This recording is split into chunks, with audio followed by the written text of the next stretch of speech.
Assalamualaikum warahmatullahi wabarakatuh. Om Swastiastu, Namo Buddhaya, dan salam kebajikan. Pertama, perkenalkan nama saya Muhammad Sadiq Nasrallah, kelas 2A, absen nomor 26.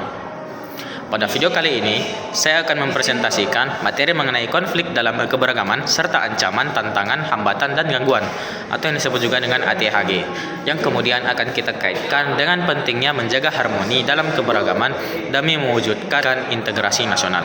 Indonesia adalah negara yang sangat kaya akan suku, ras, agama, dan budaya. Namun, bak dua sisi mata uang, keberagaman ini menyimpan potensi besar sekaligus menyimpan risiko konflik jika tidak dikelola dengan baik atau dikelola dengan bijak. Keberagaman bisa memicu konflik jika muncul sikap-sikap negatif seperti etnosentrisme, yaitu menganggap budayanya lebih baik, atau stereotip, prasangka buruk pada kelompok lain, ataupun intoleransi. Contoh konfliknya itu seperti konflik horizontal antar suku atau antar pemeluk agama yang pernah terjadi dalam sejarah Indonesia. Ancaman, tantangan, hambatan, gangguan. Untuk menjaga keberagaman, kita harus waspada terhadap 4 hal ini. Yang pertama, ancaman. Hal yang bersifat mengubah atau merombak kebijaksanaan secara konsepsional, bisa dari dalam ataupun luar negeri. Contohnya itu masuknya ideologi radikal yang ingin mengganti Pancasila atau aksi terorisme. Selanjutnya ada tantangan, hal yang menggugah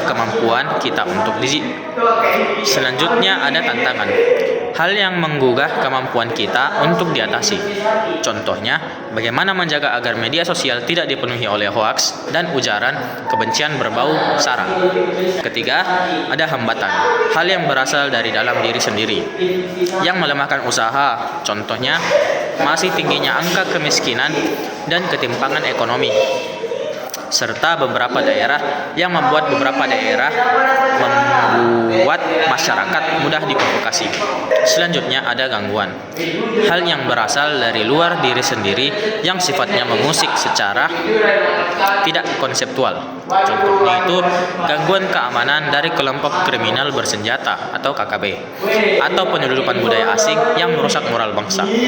Nah, bagaimana cara kita menghadapi konflik dan ATHG tersebut? Banyak adalah dengan membangun harmoni dalam keberagaman untuk mencapai integrasi nasional. Harmoni berarti adanya keserasian, keselarasan, dan saling menghargai di tengah perbedaan. Harmoni tidak berarti kita harus menjadi sama, melainkan bagaimana kita bisa hidup berdampingan secara damai.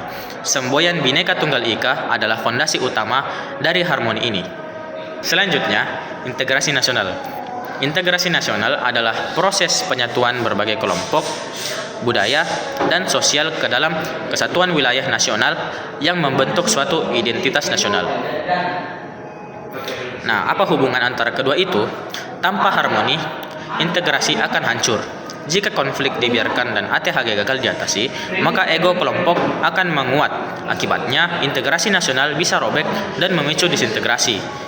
Ketika masyarakat hidup harmoni, saling menghormati, dan memiliki rasa toleransi yang tinggi, maka segala bentuk ancaman, tantangan, hambatan, dan gangguan dari luar maupun dalam tidak akan mudah menggoyahkan kedaulatan bangsa. Apa saja itu solusinya?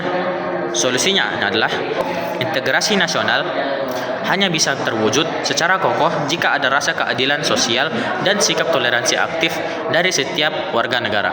Jadi kesimpulan yang dapat kita ambil adalah keberagaman adalah kodrat bangsa Indonesia. Konflik dan ancaman, tantangan, hambatan, gangguan adalah ujian yang akan selalu ada. Namun, dengan menjaga harmoni, yaitu saling menghargai dan bergotong royong, kita bisa mengubah potensi konflik tersebut menjadi kekuatan untuk memperkokoh integrasi nasional. Sekian presentasi dari saya. Semoga materi ini bisa menjadi refleksi bagi kita semua untuk terus menjaga persatuan bangsa. Terima kasih atas perhatiannya. Assalamualaikum warahmatullahi wabarakatuh.